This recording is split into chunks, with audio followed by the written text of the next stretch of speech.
มันก็มาตัว ว่าเล่นกับนอสดาญาติโยมเอาการเล่าธรรมนี้เจ้าภาพรักยังเป็นทางการเจ้าภาพรักก็คือหลวงพ่อมานิษฐาวโรสำนักสงฆ์หอมบุญอำเภอดอยสะเก็ดจังหวัดเชียงใหม่แล้วก็ลูกศิษย์ลูกโยมเปิ้นศรัทธาญาติโยมเปิ้นแล้วก็ป่อสมศักดิ์แม่สีเพนขาวเตี้ยบ้านตาจ้างตำบลหนองล่องอำเภอเวียงหนองล่องจังหวัดลำพูนแล้วก็แม่สีทรเปรมจิตอำเภอฝางป่อสมศักดิ์แม่สีเพนขจตานไปหาป่ออุ้ยน้อยปอนแม่อุ้ยเงินนั่นเนอแล้วก็ญาติพี่น้องอันนี้เปิดจตานส่วนใหญ่ไปภาคกลางคืนแนวกำภาคเมื่อคืนอาตมาจะประกาศเธอเปิ่นมาถึงแล้วเนอะแม่เพนเนอะขนมเจเจก็เรียบร้อยละเอาฮื้อละผมขอบคุณแม่เพนนักเด้อแล้วก็อันซองของหลวงลุงก็ถวายหลวงลุงไปละซองที่จะไปพระป่าอำเภอจังหวัดลำปางวัดตงโป่งอีกวัดตงโป่งจังหวัดลำปางนี่ก็เรียบร้อยแล้วเนอะเอามาแต่พอดีบัดได้อู้อย่างกันพอดีว่าหลวงลุงเพื่อเข้ารายการก็เอามาวางนี่ เอาละต่อไปนี่ก็จะเป็นการเล่าธรรมละเนอะศรัทธาญาติโยมทำจากเรื่องโปราบ่าวน้อยเมื่อวันศุกร์ที่แล้วอาตมาได้เล่ามาจนถึงว่าปู่เศรษฐีปู่เศรษฐีนี่มีเมีย2 คนก็คือนางคำผงและนางกาไวแล้วก็มีลูกกับนางคำผงนี่2 คนคนแรกชื่อว่าเจ้าโปราและนางจันตานางกาไวนี่ก็ได้ลูกสาวคนเดียว เป็นลูกแม่หญิงแล้วอยู่ไปอยู่มานางคำผงแหมบอกประเมินปนานนางคำผงก็โลคาอาพาธพยาธิมาต้องมาปานนางคำผงก็ได้ตายก่อนจะตายก็สั่งเสียว่าขอปี่เศรษฐีจะไปละลูกเนอฮือฮักลูกเหมือนเมื่อข้าอยู่เศรษฐีก็บอกว่าโอ้ข้าจะฮักลูกเขานะแม่มันบัดท่าห่วงเอาตั้งหน้าเป็นไปพุทโธธรรมโมเนอก็เมื่อนางคำผงตายไปแล้วก็ทรงสักการตานครับแต่ส่วนนางกาไวนี่ก็เกิดว่าเป็นอย่างได้เข้าของต่างๆจะต้องเป็นของลูกเมียหลวงลูกเมียน้อยอย่างเฮาจะบ่ได้ก็เลยโซนซอฮือป่อเศรษฐีเอาเจ้าโปรากำนางจันตาไปปล่อยแพะเหียเจ้าปูเศรษฐีก็ที่แรกก็บอกบ่ยอมนางกาไวก็บอกว่าโอ้ถ้าว่าปี่เศรษฐีบ่ยอมนะข้าจะไปละข้าจะหนีละอีกปูเศรษฐีก็จำเป็นต้องไปจูเจ้าโปรากับนางจันตา เอาไปปล่อยแพะพอเอาไปปล่อยแล้วหล่นปีกบ้านเจ้าโปรากับนางจันตาก็ให้สะอึกสะอื้นแต่พอดีว่ามีหมาโก้งครั้งนั้นหมาโก้งไปตัวก็บอกว่าโอ้นายป่อกับแม่น้าของนายบ่ใจฮักนายเขาเอานายมาปล่อยแต่ว่านายบ่ต้องกลัวเพราะว่าข้ามีนี่ตึงตัวข้าจะปาส่งบ้านอย่างปลอดภัยหรอหมาโก้งกับปาเอาเจ้าโปรากับนางจันตาไปที่บ้านเมื่อเขาหู้ว่าหมาโก้งเป็นต้นเหตุเขาก็ปากันฆ่าหมาโก้งเหี่ยปากันฆ่าหมาโก้งแล้วเอาแกงอ่อมแล้วกำลังจะห่อเข้าแล้วจะเอาจุเจ้าโปรากับนางจันตาไปปล่อยเป็นละลอกที่2วันนั้นทำมันจบตึกนี้ วันนี้ อาตมาก็จะมาเล่าต่อทำผูกที่2ว่าจะเป็นจะใดนั้น เชิญชวนคณะศรัทธาญาติโยมได้ฟังกันลำดับต่อไป วันนี้อาตมาถึงยอมรับว่าเสียงบ่ค่อยเป็นท่าเนอศรัทธาญาติโยมขอสุมาวันนี้อาตมาถึงยอมรับว่าเสียงมันแหบเพราะว่ามันเจออากาศร้อนเย็นฝนเนี่ยหลังจากฝนหยุดแล้วมันเข้าหาหน้าหนาว หลังจากฝนหยุดแล้วมันเข้าหาหน้าหนาวมันปิกมาหนาวแถมละลอกหนึ่งก็เลยทำให้เสียงเสียไปเลยศรัทธาญาติโยม เสียงแหบไปเลยอาจจะอาจจะบาสเนาะหูศรัทธาญาติโยมอาจจะเสียอารมณ์ศรัทธาญาติโยมก็สุมาอภัยเนอนะโมตัสสะภะคะวะโตอะระหะโตสัมมาสัมพุทธัสสะสาธโวฟังราสะปุริสะตังหลายตั้งยิ่งใจมวลหมู่อันเข้ามานั่งอยู่อารามจิเตียนตามทูปตายเพื่อน้อมไว้อานจุลีศีลดวงดี58จงกดแกวดรักษาจงฟังรำดับมาแต่ตนติดสืบส้นยาวไปบัดนี้แด่เตอตาในการะยามนานส่วนว่าปู่เศรษฐีบาปบ่อยอันเมียด่าจ้อยจำไปเพื่อเอาใส่ใจลูกน้อยขึ้นไปเข้าไปปล่อยในป่าก็มาเอิ้นจ่าว่าดูกะราเจ้าโปรานางจันตาเฮ้ยใส่ใจกูป่อเจ้าจงมีใจหม้อมาหาบัดนี้นะป่อจักป่าเจ้าไปสู่ป่าจักไปหาแสวงหาลูกไม้อันมีบ่อไร่โดงตาลคือหมากตันและหมากเมาคืออันว่าลูกไม้อันตังหลายก็หากยังยายมีมากลูกจงหากไปจอมป้อจงมีใจหมอบไปตัวยกันแด่เตอ เมื่อนานส่วนว่าเจ้าโปราก็เจียนจากกับป่อเจ้าว่าข้าแต่ป่อเป็นเจ้าขออย่าปาลูกเต้าไปไก่เยาว่าป่อจักไป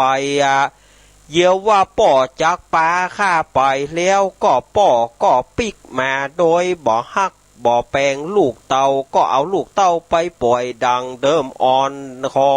ผูดทอนตนปอจงอย่าได้เอาว่าข้ากับน้องเน่าจันตาไปแถมแด่เตอ เมื่อนานส่วนอันว่าปู่เศรษฐีบาปใบบอกว่าเมื่อนานปู่เศรษฐีบาปใบก็กล่าวว่าดูการาลูกฮักแห่งป่อเฮยกรรมนี้ป่อขอสาบานกันว่าป่อได้ทำอย่างอ่านขอให้ป่อตายในวันนี้วันผูกขอให้ป่อตาย7 วัน7 คืนกันบ่อ่านขอให้ป่อตายวันใดวันหนึ่งตายลุโจลุโจกตายขี้หัก2 กองแด่เตอป่อจักบ่เอาเจ้าไปปล่อยแถมข้างป่อ2ด้วยเหตุวันนั้นป่อลงต่างป่อขอเอาเจ้าไปยาสู่สันฐานป่าไม้เพื่อไปหาลูกไม้อันมีบ่อไร่โดงตาลแด่เตอลูกเฮยเอาลักษณะญาติโยมอาตมาภาพได้ใส่ระบำทำนองเป็นที่เรียบร้อย ก็จะมาเล่าทำผูกที่2คือสถาญาติโยมได้ฟังทำเรื่องโปราบ่าวน้อยผูกที่2นี้ปู่เศรษฐีได้ฆ่าหมาก้งแล้วก็ช่วยกันกับนางกาไวเอาแกงอ่อม เมื่อแกงอ้อมเสร็จเรียบร้อยก็แปลงห่อเข้านางกะไวก็บอกให้ห้องเจ้าโปรากับนางจันตามาเพื่อว่าจะออกอุบายให้เอาลูกไปปล่อยยามนั้นปู่เศรษฐีก็ห้องเจ้าโปรากับนางจันตาว่าโอ้โปราจันตาเฮ้ยเจ้าจงมีใจหม้อมาหาป่อนี่กำลังลูกเจ้าโปรากับนางจันตาก็มาว่าป่อห้องไอ้ยี่หยังห้องปีหยังบัดเดียวนี่นะเฮาไปแพะปะเฮาไปแพะไปป่าแถมกำปะวันนั้นผลละหมากลากไม้มันบัดนักกำนี้เฮาจะปาไปปุ้นอย่างนักกะมีตึงผลละหมากลากไม้มีตึงบะข่าบะตานมีตึงบะตับเต่ามีตังแอปเปิลสาลี่เอ๋หรอ มีบะหาบะเกวนบะนมเมียวบะนมงัวสับปะบะตานขอบะตานหน่วยปลาลูกไปตัวป่อวันนี้ป่อจะปาไปเจ้าโปราก็บอกว่าโอ้ป่อเหยไอ้บอกไปละเพราะว่าถ้าไอ้ไปป่อก็จะเอาลูกป่อก็จะเอาไอ้กับน้องไปปล่อยแถมเหมาะโอ้ป่อบะใจเงาเอหรอสุมาเนอะป่อบะใจเงาเนอะลูกเนอะถ้าป่อเป็นอย่างนั้นนะป่อขอสาบานคือป่อตายวันนี้วันผูกตาย6 วัน7 วันคือป่อตายลุโจลุโจคือป่อตายคือป่อชิบหายไววอดเตอะป่อบะเนี่ยอย่างลูกป่อตึงโคนลูกหมาก็หมาฮักลูกโคนก็โคนฮักเรื่องไอ้หยังลูกเรื่องไอ้หยังป่อจะเอาลูกไปปล่อยป่อบะมีจ่ายงานป่อขอสาบานคือป่อตายฟ้าผ่าตายด้วยวิธีใดก็จ้างเธอขอให้ป่อตายแต่ถ้าป่อได้เนี่ยแต่เนี่ยสถาญาติโยมปู่เศรษฐีเนี่ยมันได้รับมาตรฐานวอกมาตรฐานวอกสถาญาติโยมเอาไปแปะคนเดียวเตอะอาตมาบอกว่าละเนาะมาตรฐานวอกอาตมาว่าไปท่านบิ๊กบอสจะด่าหัว ท่านบิ๊กบอสจะด่าหัวอาตมาจะว่าแต่อีปอละ ยามนั้นเจ้าโปรากับนางจันตาก็ป่อเฮยลิ้นโคนบ่มีกระดูกขนาดว่าแม่สั่งไว้ว่าให้พ่อลูกป่อยังเอาลูกไปปล่อยครั้งหนึ่งครั้งนั้นถ้าบ่มีหมาโก้งลูกก็คงบ่ได้ปีกหมาบ่ได้หมาโก้งเฮามีไหนโอ้หลังจากที่มันมาส่งลูกแล้วมันก็หนีออกบ้านออกจองไปมันบ่ปีกหมาลูกนี่หรอนางกะไวนี่ก็แต่งห้องหาหรอแต่งเอาเข้าศูนย์ห้องหาโอกงโอเนี่ยไอ้มูเนี่ยมันวออกอย่างว่าน่ะสดายญาติโยมแต่งห้องหาโอกงโอเนี่ยมันเกือบไปแล้วเนอะเนี่ยสดายญาติโยมว่าแล้วก็จุลูกไปว่าป่อตึงบาละบาขว้างอย่างใดก็ป่อจะปาลูกไปเนาะเฮาไปเหี่ยวด้วยกันนี่กะนางกะไวนี่กะแต่โอ้ไปเตอลูกโปราจันตาไปเตอกำนี้ป่อถ้าป่อมันเนี่ยอย่างใดบดีนะแม่จะบุ๊บมันเลยอะแม่จะบุ๊บเลยอะจะไปลืมนะเอาบ่หมื่นมาฝากแม่ตัวเอาบะข่ามาฝากอีแม่ตัวอีหรอมันมีนายแพะในป่าปนไปตัวป่อป้าลูกหรอแต่งอู้ดีล่ะเจ้าโปรากับนางจันตาก็ด้วยกล่อมวิบากโหนก่อนนะ ด้วยกล่อมวิบากโหนก่อนก็ก็ได้ฟังแล้วก็ด้วยกล่อมบังเนาะก็เลยไปตัวปู่เศรษฐีกับปลาชมนกชมไม้ต่างๆเนี่ยกะปลาเข้าไปในป่าตีเลิกเพราะว่าบ่มีไผที่จะปามาแล้วโลกกับนี่มาโก้งก็ตายแล้วโลกนางกะไว้นี่ก็ห่อเข้าวันนี้แม่แกงอ้อมเนอะแกงอ้อมจีนเหมาะล่ะแม่แกงอ้อมจีนอย่างเหมาะลูกไปเตอะไปตัวป่อลูกตึงสองก็เดินต่างไปตัวป่อตัวอันปูเศรษฐีกับปลา ชมนกชมไม้เนี่ยสถาญาติโยมว่าโจทกาแม้นว่าไผมาถามว่าเจ้าโปรากำนางจันตานี่ เนี่ยอย่างใดถูกป่อเอามาปล่อยเปิ้นวิสัชนาว่าสมัยในจาดก่อนเนี่ยเจ้าโปรากำนางจันตาเนี่ยได้เป็นผัวเมียกันแล้วก็มีหมาน้อยมาอยู่ตัวก็เกิดปากันจังหมาน้อยก็เลยเอาหมาน้อยไปปล่อยหมาน้อยปีกมาก็เอาไปปล่อยที่เลิกแถมเอาไปปล่อยถึง3 เตื้อที่นี้หมาน้อยตึงกู้นะปูตวงแม่ตวงมันก็เลยมีใจเกียดว่ามึงเอากูไปปล่อยได้ในจาดนี้จาดหน้ากูจะไปไฟเอามึงไปปล่อยพ่องเนี่ยสถาญาติโยมถ้าบ่เลี้ยงเปิ่นก็บ่ต้องเอามาเลี้ยงถ้าเลี้ยงเปิ่นแล้วเอาไปขว้างไปตูมเนี่ยมันก็มีหัวใจเหมือนกันมันปากบ่ได้หรอก นะบอกว่าหมาบอกว่าเมียวถ้าบ่เลี้ยงก็บ่ต้องเลี้ยงดีกว่าเฮาบ่หูมเลี้ยงก็บ่ต้องเอาบ่หูมเลี้ยงก็บ่ต้องเลี้ยงถ้าเฮาหูมเลี้ยงแล้วเลี้ยงเปิ่นเมื่อน้อยแล้วใหญ่มาจังเปิ่นเอาไปปล่อยไปอย่างมันก็บ่ดีกับเฮาเนี่ยมันก็มีหัวใจเหมือนกันมันปากบ่ได้หรอกอย่างหมาน้อยกูนี่มันก็สร้างความแค้นไว้ให้มันมึงเอากูไปปล่อยได้จาดหน้ากูจะไปไฟเอามึงไปปล่อยมาถึงจาดนี้หมาน้อยกูนั่นก็เกิดมาเป็นป่อเศรษฐีกับจะไปหอนนะเดียมนะไม่อย่ามาฮื้อแล้วเหลือมาหอนตั้งหลังเขานี่สุแม่คนแม่ ไอ้อย่าว่าฮื้ออย่างเดียวอ่ะ เขาสั้นได้ยินกามาห้องอักนี่นะมาสาบถงเปียวอ่ะเนาะที่นี้หมาน้อยตัวนั้นก็เกิดไปปูเศรษฐีและนางกาไวก็ได้เอาเจ้าโปรากับนางจันตาเนี่ยไปปล่อยอย่างอี้เนี่ยกรรมนะกรรมสนองกรรมเนี่ยสถาญาติโยม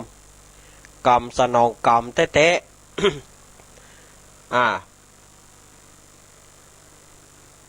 เมื่อเจ้าเมื่อนั้นปูเศรษฐีก็นำเจ้าโปรากับนางจันตาเนี่ยไปจนถึงป่าเลิกหูแน่ว่าบ่สามารถจะปีกได้ละก็เอาสัตว์เอาอย่างปูเนี่ยกันเนาะเอาห่อข้าวมากินถ้าลูกอยากกินข้าวก็กินนี่เนอะป่อจะไปเอากวางป่อจะไปใส่กวางปุ้นอะกว่าตั้งปุ้นกวางมันนักลูกไปบ่ถึงมันมีเก้าคามปูนกวางมีปุ้นอะป่อจะไปใส่มาฮื้อหรอเจ้าโปรากับนางจันตาว่าไอ้ขอไปตัวคนได้กอบป่อปี่ขอไปตัวคนโอ้ไปบ่ได้ลูกมันเลอะมันตั้งปุ้นมันเลิกมันเป็นปลาจวกปลาแหนมป่อยังจะบุญไปเสาะกวางกำเดียวคือลูกอยู่นี่กำเดียวเนอะเดี๋ยวป่อไปเอากวางกำเดียวอีกป่อไปเอากวางกำเดียวว่าแล้วปูเศรษฐีกับไปเจ้าโปรากำนางจันตาเมื่อปูศาสตร์แล้วก็ด้วยเป็นกรรมอย่างที่อาตมาว่าตะกี้ก็เผลอรับไปเมื่อรับแล้วปูเศรษฐีก็เปิดแหละครับนั่นหล่นเปิดเผียบ้านจีบปูเศรษฐีนี่แต่มันให้จะสันมุยตอกเหตุกรรมนะเนาะ สันมุยเล่นเหตุกรรมนะเนาะลูกตึงคนเอามาปล่อยเหมือนเปิ้นปล่อยหมูปล่อยหมาลูก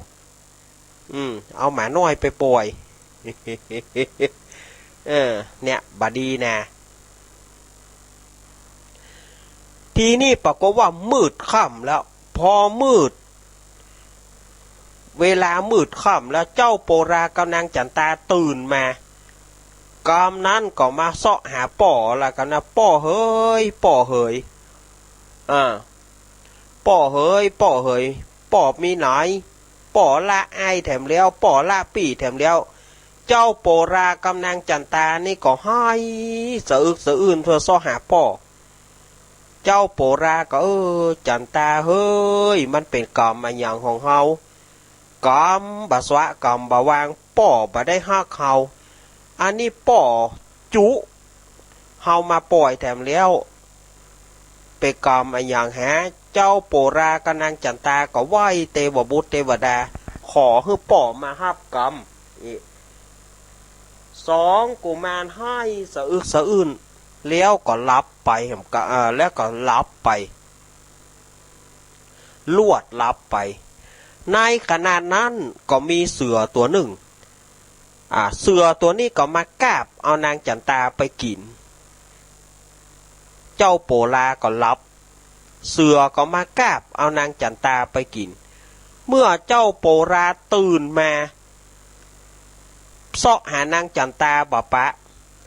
ก็ไปหั่นใส่เลือดและหอยเสือก็หูแน่ว่าเสือเนี่ยได้กราบเอานางจันตาไปกินเห็นแล้วโอ้ยสทาญาติโยมหัวใจจะแตกจะฟุ้งเหี่ยแตะเจ้าโปราให้สะอึกสะอื้นน้องเฮ้ยน้องไปอยู่ที่ไหนน้องถูกเสือเอาไปกินเหี่ยแล้วให้ลวดเป็นลมแล้วก็ตื่นมาฟื้นมาก็ให้แถมกำนี้ก็ลวดตายไปสถาญาติโยมเจ้าโปรานะลวดตายไปยามนั้นหินปันทุกัมพลศรีลาอาจอันเป็นที่นั่งของพญาอินก็ฮ้อนแข่งกระด้างพระอินก็เกิดเหตุอะไรอย่างหาสำรวจบนฟ้าก็บ่มีหยังสำรวจลงพื้นดินก็หูว่าเจ้าโปรานอนตายเพราะว่าเสือเอาน้องไปกินพญาอินก็บอกว่าเจ้าโปราเป็นหน่อโพธิสัตว์ถ้าเฮาบ่ช่วยโลกจะนินทาเฮาว่าเฮาพระอินใจให้ใจดำอย่ากันนั้นเลยเฮาจงไปช่วยเจ้าโปราก่อนเตอะพระอินก็เลยเหาะลงมาจากสวรรค์ชั้นดาวดึงส์แปลงร่างเป็นพรานป่าเข้ามาหาที่ศพเจ้าโปรานอนอยู่ก็เอาน้ำต้นขันตีโฮดหล่อ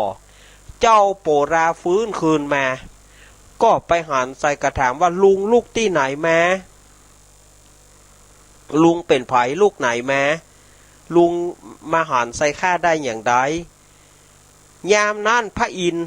ในร่างของพรานป่านั่นน่ะก็บอกว่าลุงเป็นพรานป่ามาไล่ป่าเดินดงมาเสาะล่าสัตว์ล่าสิ่งว่าแต่ไอ้น้อยมาว่าแต่ไอ้น้อยเป็นอย่างไรมาตายมานอนตายที่นี่เจ้าโปราก็เล่าให้ฟังตั้งแต่ต้นแล้วก็บอกว่าพ่อลุงขอปาผมไปส่งบ้านกำเตอะผมจะไปหาป่อกับแม่นะถึงเปิ้นจะบดีกับผมอย่างใดผมก็ยังนับถือเปิ้นเป็นป่อขอพ่อลุงไปส่งผมกำเตอะยามนั้นพญาอินก็บอกว่าน้อยถ้าน้อยปิกไปบ้านนะป่อไอ้น้อยย่อมจะเอาตายแน่กำนี้บ่เอาไปปล่อยละพ่อแม่นะใจหายใจดำถ้าลูกปะถ้าไอ้น้อยไปไอ้น้อยก็ไปตายลุงจะพาไปอยู่กับเศรษฐีผู้มั่งคั่งแถมตีหนึ่งเปิ้นบ่มีลูกบ่มีเต้าจงไปตัวลุงเตอะลุงจะพาไปแต่ว่าเจ้าโปราจะไปตัวลุงหรือว่าจะไปหาป่อเป็นอย่างใดนั้นวันศุกร์หน้าก่อนน้อวันศุกร์หน้าเขาก็ฟังกันต่อนะวันศุกร์นี้มันจำกัดด้วยเวลาเฮาย่างกันไว้แต่อีก่อนแล้วก็ทำมันก็มาจบทำผูกซองก็มาจบซื่อนี่พอดีสถาญาติโยม ทำมันมาจบนี่วันศุกร์หน้านี่ก็บอกว่าหลวงลุงเปิ้นจะไปหลวงลุงเปิ้นจะไปลำปางนี่นะหลวงลุงเปิ้นจะไปวันเสาร์หรือว่าไปวันศุกร์อาตมาก็มาอ่านหูได้เดี๋ยวอาตมาจะกล้วยก็จะเปิ้นทำกรรมนึกว่าวันศุกร์หน้าอาตมายังไม่แน่ใจแต่ว่าอาตมาค้างทำไว้นี่ได้ยินข้าปูก็ว่าจะถ่าย อาตมาอาจจะค้างทำไว้นี่ถ้าบัดได้จัดวันศุกร์หน้าวันศุกร์ในอาตมาจะมาเอาศุกร์แล้วศุกร์อาตมาตึงมาแล้วก็วันการอาตมาก็ย้อมมาเล่าทำผูกนี้อยู่สถาญาติโยมเนาะอาตมาค้างไว้นี่ก่อนนะเก็บเงียบไว้นี่ก่อนเพราะว่าทำผูก2มันจบละขอสถาญาติโยมเฮาโดยเฉพาะอย่างยิ่งหลวงพ่อมานิทวโรแล้วก็เจ้าภาพกุคนได้อยู่ดีมีสุขเนอ ทำมันจบเห็นแล้วเนอนิธิตังขีญาสังวันนาวิเศษจ่าห้องเหตุธรรมเตสนาเรื่องโปราบ่าวน้อยผูกที่2ก่อบังโกมสมเรศสเดชสาธุสาธุสาธุอ้าวต่อไปเอาปอนก่อนนอสถาญาติโยมแต่ว่าวันพวกเนอถ้าทำจบเมื่อใดก็จะเอาปอนใหญ่เหมกำปอนวัวหารปอนเอวังนั่นนะท่านจะตานหาผอยนั่นก็ทำจบแล้วอาตมาจะเตดจะปอนวัวหารเนอตอนนี้เอาปอนภาษาบาลีก่อนเนาะยะถาวารีวาหาปุราปริปุเรนติสาครังเอวะเมวะอิโตตินังเปตานังอุปคปติอิชิตังปฏิตังตุมหังคิปะเมวะสมิสันตุสัพเพปุเรนตุสังกปาจันโทปนารโสยถามณีโชติรโสยถาภวะสัพพิติโยมีวะฉันตุสัพพะโรโกวินาสตุมาเตภวะตวนตารโยสุขีติกายุโกภวะอภิวาทนาสีสนิจังวุธาปจายโนจัตตารโรธรรมาวัฏันติอายุวันโนสุขังพระลังสาธุสาธุสาธุอ้าวศรัทธาญาติโยมทำก็จบละเล่าทำก็เรียบร้อยละศรัทธาญาติโยมโคนเฮานี่เนาะลูกหมาก็หมาฮักลูกโคนก็โคนฮัก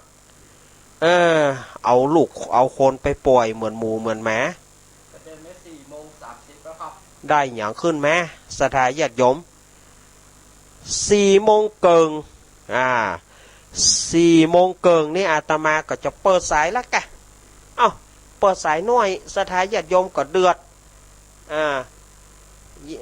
เปิดสายน้อยศรัทธาญาติโยมก็เดือดเปิดสายน้อยลงไป เปิดสายนักบางคนก็บอกว่าบ้าวทำมาเล่าคือมันจบตัวใจซ้ายตัวใจซ้ายก็ขวาตัวใจขวาก็ซ้ายเนี่ยมันเปิงงานหลวงพ่อพรพิรมห้องเพลงบัวตูมบัวบานว่าใดบัวตูมบัวบานจะเด็ดดอกบัวตูมก็ดอกบัวบานก็บ่ย่อเอาครับบ่เอาบ่อย่างละ หนีหมดบ่ฮื้อผายได้บ่ได้ผายสักคนน่ะเอา0892140135เจริญปอนไหว้ศาลเจ้าลูกเน้นแม่สีทอนเจ้าอันบัดเดี๋ยวนี้แรกนี่ลูกไปกับแม่ผัวเนาะหน้ากะตามตำราบ้านว่าแล้วจะมาดูเหลือกับฟันกล้องเนาะลูกเน้นนานน่ากะพวกหลังนี่โอ้ยอินดูแน่ดูเจ้าโปราเนาะน่ากะเจ้าโปรากันเป็นด้วยกล่อมเปิ้นเนาะกำได้กันเนาะกำได้กำว่ากำบัสะบะวางจ้านานเนาะอินดูเห็นล้ำอินดูล้ำแหนะลูกเน้นวันนี้เป็นวัดจ๋าพอลูกเนนเป็นภูมิแพ้แม่ลูกเนนเป็นภูมิแพ้มาเพราะว่าถ้ามันเจอฮ้อนเจอหนาวเข้าบวกกันนะมันตึงเอาเรื่องหน่อยก็น่าจะเสียงถึงยังไงเนี่ยเปลี่ยนไปไว้เนาะมันเป็นไปได้2-3 วันแล้วแม่พอมันเสี่ยงฝนฮะนี้เอาแล้วเจ้ามันตึงเป็นมันจะเป็นอีกประมาณสัก2-3 วันจะม่วนกระจบแต่ปวดแล้วเบาหน่อยแต่นะครับฟังไปวันศุกร์หน้านี่จะได้มาวะเนี่ยก็ยังไม่รู้เตื้อนะก็เอาถ้าว่าบัดได้มาก็อาจจะต่อวันศุกร์ต่อไปเนาะศุกร์ต่อไปถึงได้มาเนาะครับขอบคุณแม่สีทอนเนอกำลังใจนะลูกเนนขอบคุณเนอ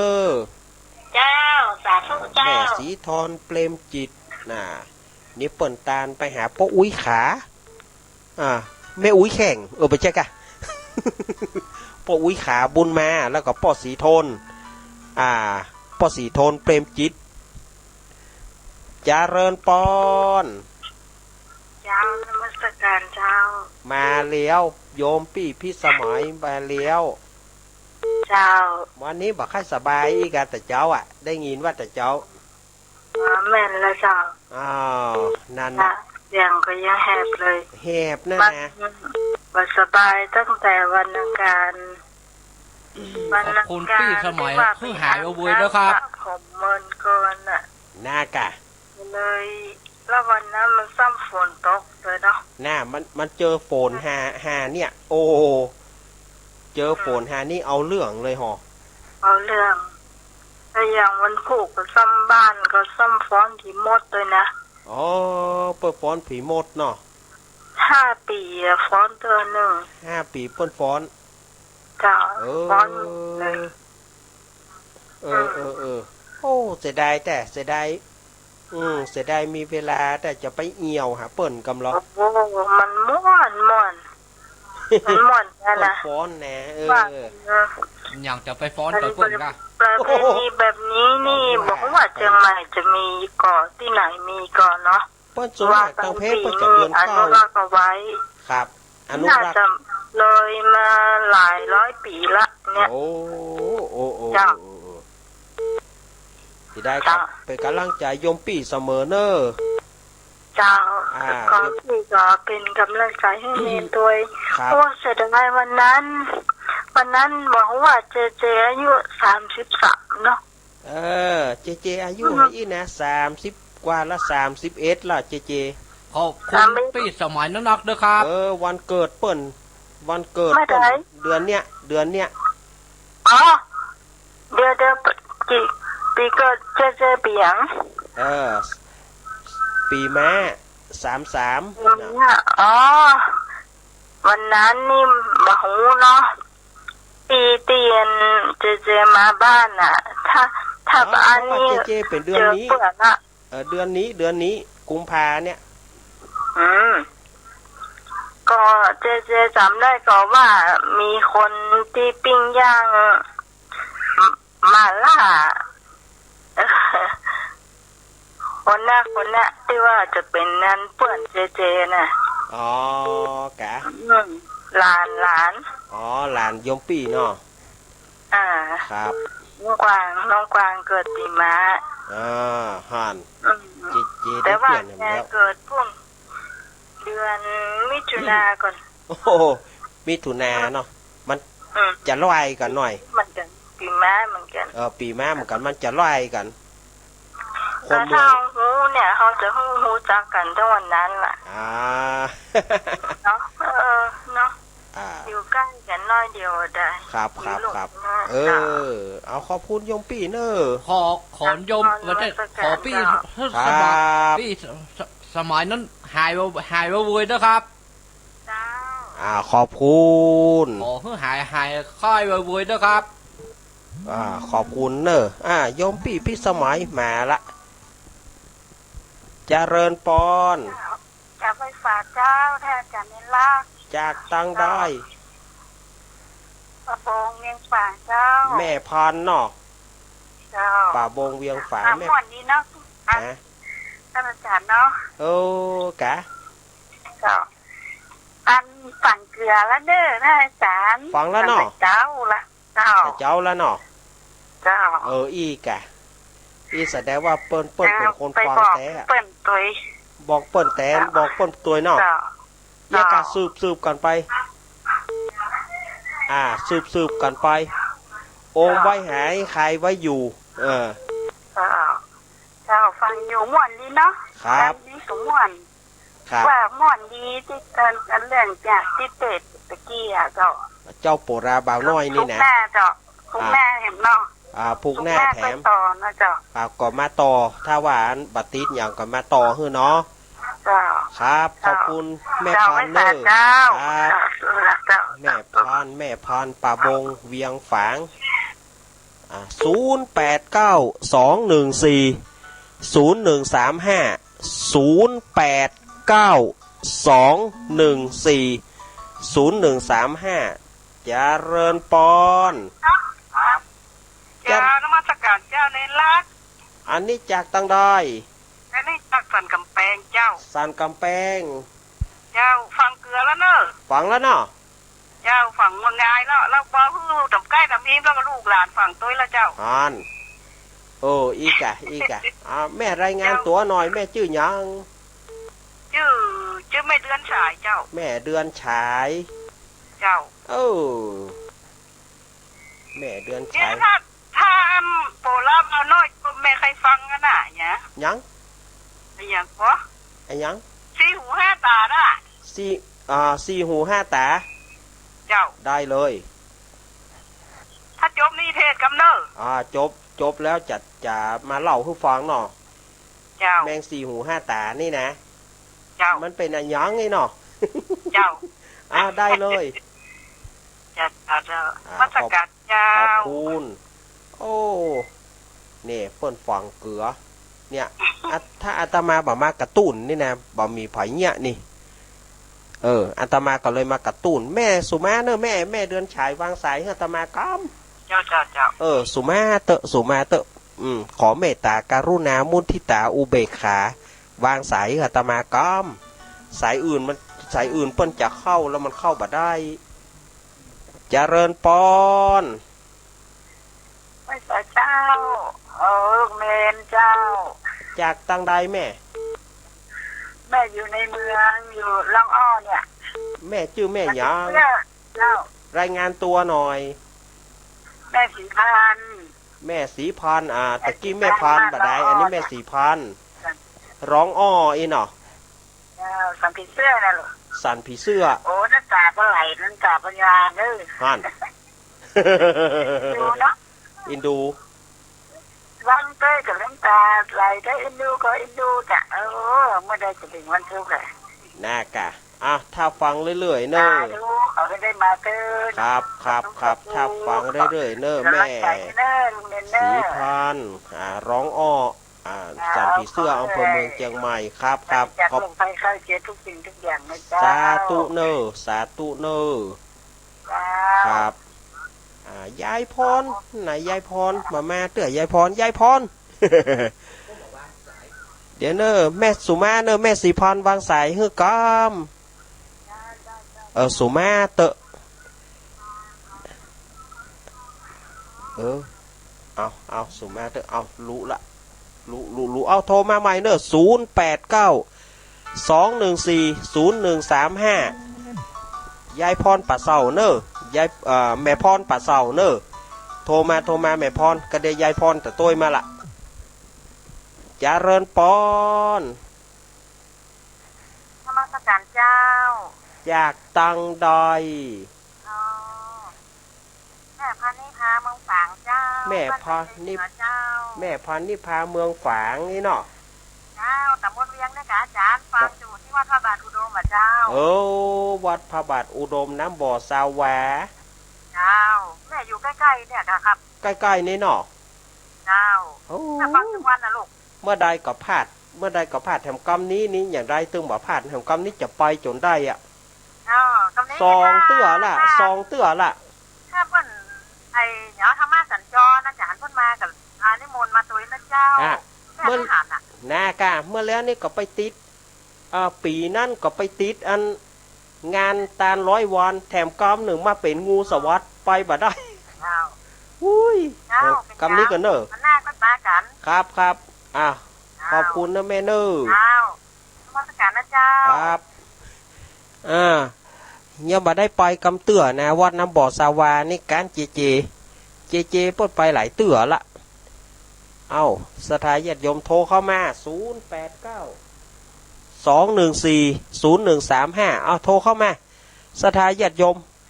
สายว่างละ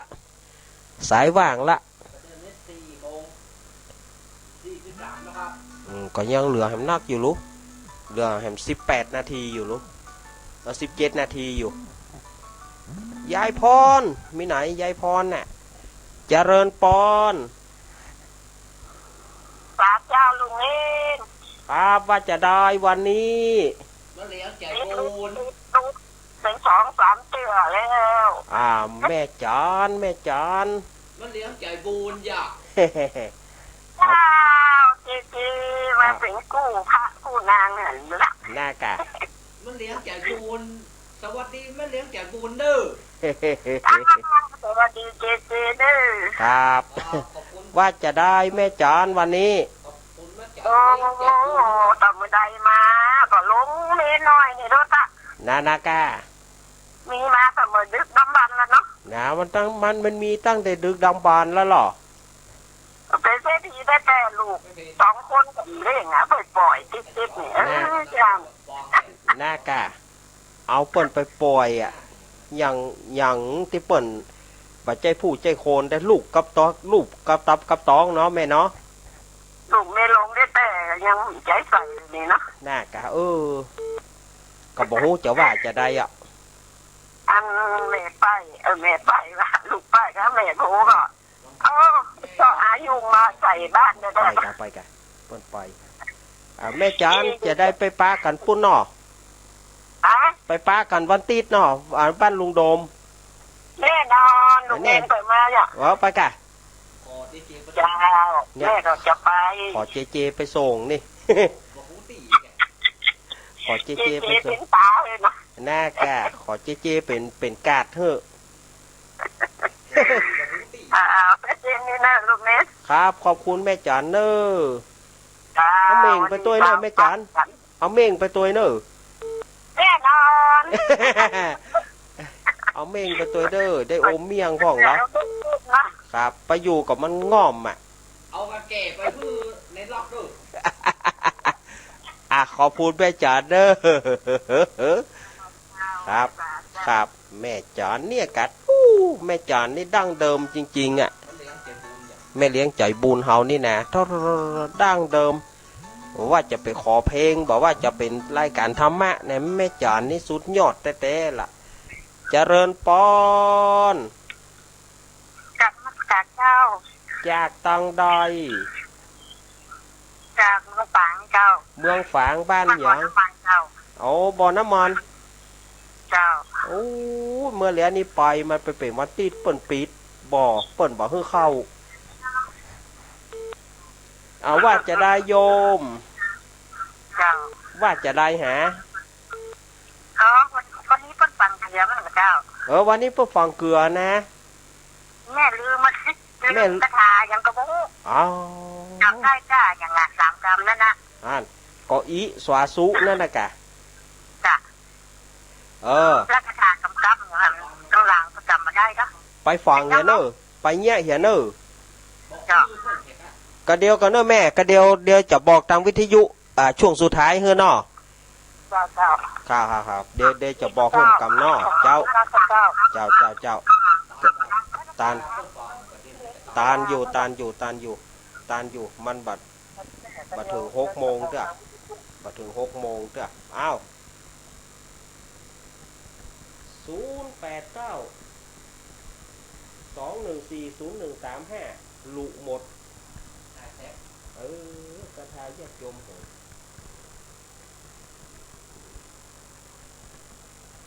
กระทายแยกยมมีก็แหเดี๋ยวก็เนอะอาตมาขอบนี่ก็แป๊บเดียว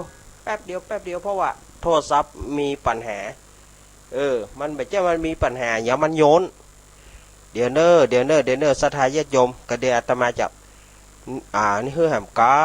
มแม่จะฟังเกลือแม่นก็จะฟังเกลือเรียกฟังด่วนเนอะเหลือเวลาประมาณสัก2 ชั่วโมงเรียบร้อยโทรศัพท์ใช้การได้ละแต่กี้มันคัดคอหน่อยมันคัดคอหน่อยมันเครื่องมันเท่าแต่ เครื่องมันเท่าไม่เหยมาละมีก็หา0892140135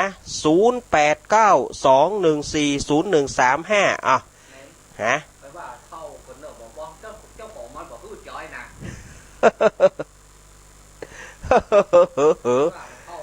มีก็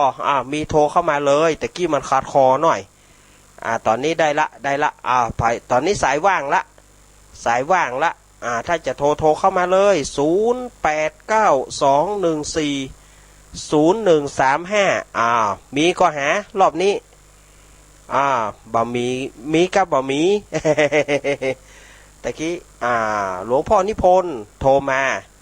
หลวงพ่อนิพนธ์มาเร็วไปเร็ววันนี้หลวงพ่อมานิดยายพรร้องงัวแดงสันกำแพงเจียงใหม่ไม่ไหนยายพร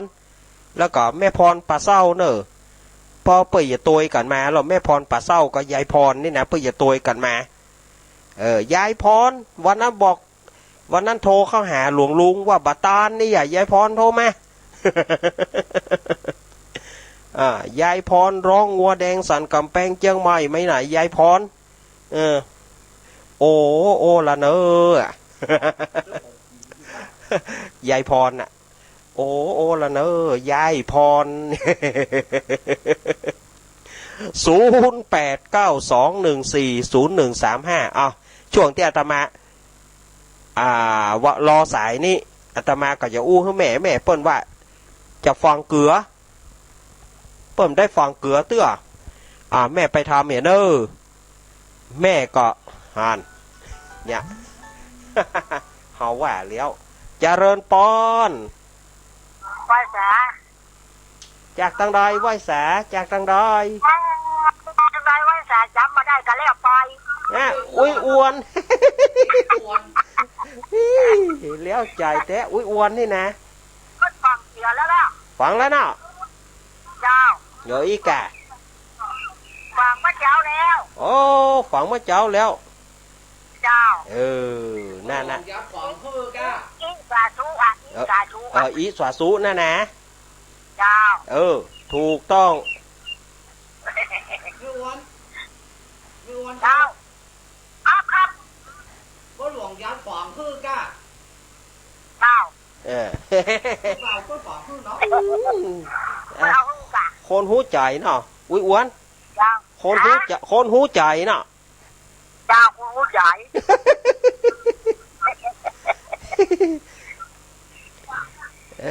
อุ้ยอ้วนแกงยังแมลงนี่แกงยังแมลงนี่แมลงเนี่ยแม่กายังมาเที่ยวแม่กาแป๊บๆนะเจ้าแม่กาแป๊บเอาไปกันละใจอุ้ยอ้วนเหมือนกันเนอะเจ้าขอบคุณเนอะครับเจแล้วไหว้สายเจ้าครับอุ้ยอ้วนกิติรังกามาแล้วมาได้อยู่เนอะสถานญาติโยมมาทำสัก2-3สายคงจะพอดีละเจริญปอนก็กับเจ้าน้องเบนอันนี้แม่พรจังหวัดปากกาเลยแม่อันนี้แม่พรเหมือนกันอยู่ที่ไหนก็น้ำดิบน้ำบาสุน้ำดิบน้อยก็ใกล้เฮียเอสตัวจริงฮะเนาะว่าจะได้แม่ฟังเสียงเจ้าแล้วฟังแล้วเนาะเรามาแล้วคาถานั่นน่ะขันลมนั่นน่ะอันนั้นมันมืดมันสีมืดสีแดงนะเนาะแม่กับช่างมันเอาข้าวสารมาโมนเผาใส่มีผ้าเลยเหรอเกิดมันขึ้นหายไปด้วยหรอหายไปเนาะอันนั้นเอาสืบกันไปเนอะแม่มันเดี๋ยวนี้ดอกขึ้นแถวน้องตีนก็เอาขึ้นน้องที่อยู่ไม่ตีนนะน้องก่อนเนี่ยแล้วเอาขอบคุณนะแม่เนอะเจ้าขอบคุณเนอะสุมาเนอะแม่วางสายให้ก้อมแหมสายเดียวเนอะสายเดียวเตะเจริญปอนไม่จ่าเจ้าเนี่ยนักเองแม่เพนมาแล้วชีวิตมาแล้วขอบคุณชัดเจนเลยนะน่าค่ะ